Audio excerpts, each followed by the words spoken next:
Hey everybody, I thought it would be a great idea today to record some music and show you guys why you should be double tracking your guitars. Let's get into it. So I already got a little bit of drums and a little bit of bass already programmed in, so we're just going to record a riff. Right now, we got the guitar just dialed in going right up the center in mono, and let's hear what that sounds like.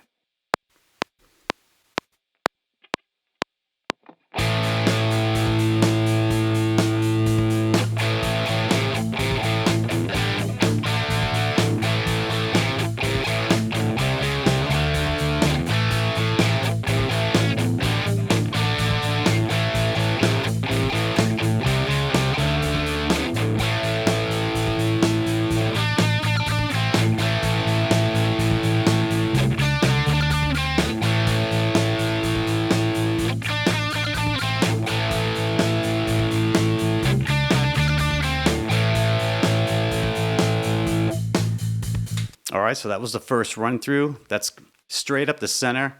And if you guys duplicate these tracks, I know a lot of people do that. They'll duplicate them and they'll pan one hard left and one hard right. All you're really doing is increasing the volume. There's nothing there to make that stereo image, so I wouldn't recommend that. But let's go ahead and do that now. So I'll duplicate this track and then we'll pan one hard left and we'll pan one hard right and see what that sounds like. All right, and here we go.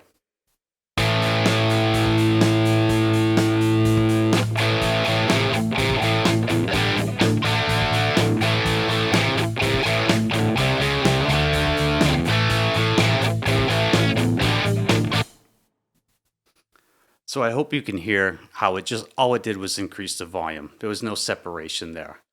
But now what I'm going to do is have that one track pan hard left, and we're going to play a duplicate of it. We're going to actually play it again and record it on the right hand side so you can hear the difference on how that sounds.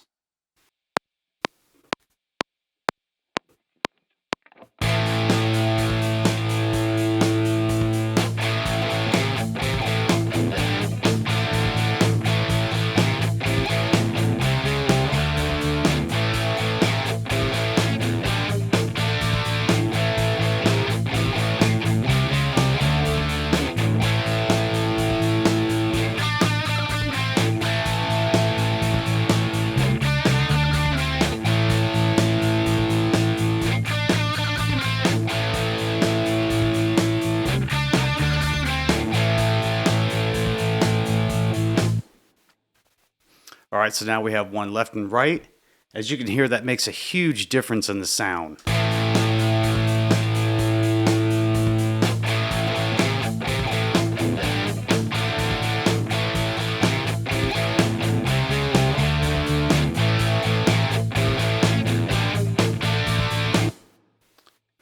And the reason for that is that you can't play it exactly the same way you played it the first time. No matter how hard you try, you're not going to get it right on. And that little bit of separation, the little bit of difference is just really going to stereo image that and make it sound unique. And it just gives you a big fat sound on there. And right now I have both guitars recorded on the bridge pickup. So one of the other things I like to do is switch pickups so that you get a different sound out of each side. So on that right guitar, what I'm going to do is I'm going to delete that track.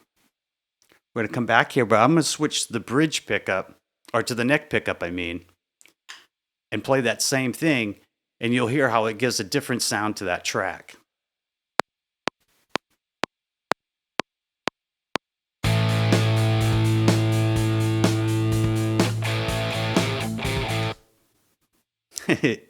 If I have the volume up on the guitar. Let's try that again.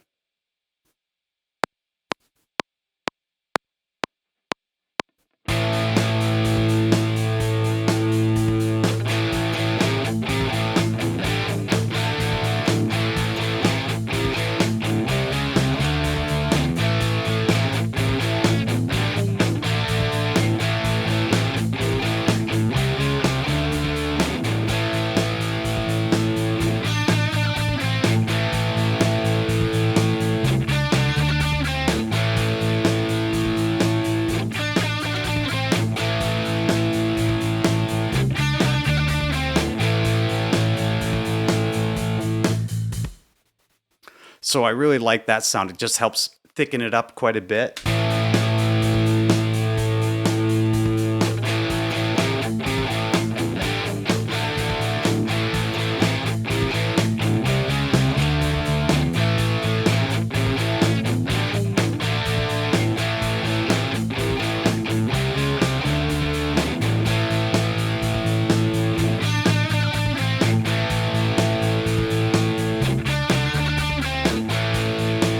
And something else that a lot of people like to do is just change their amp heads in their simulator, or if you're using a real amp.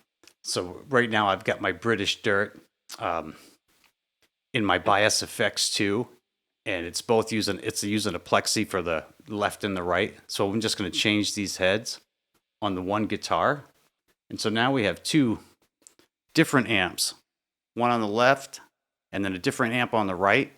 And let's try that out and hear how that sounds.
And another great trick that you can do, instead of switching amps on the one guitar, is just to switch guitars.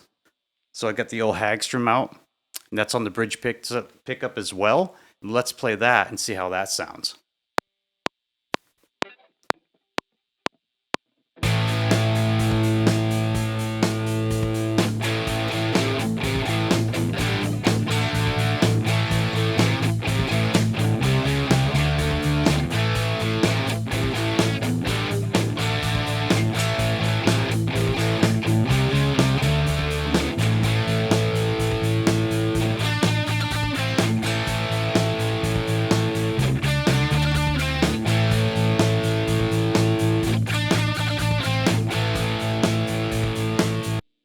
All right, guys, so there you have it. When you go to record those guitars, double track them. Don't just copy and paste them, because that's just going to increase the volume. Make sure that you're playing it again. So you got your one channel on your left. You play that same thing on the right channel. Boom.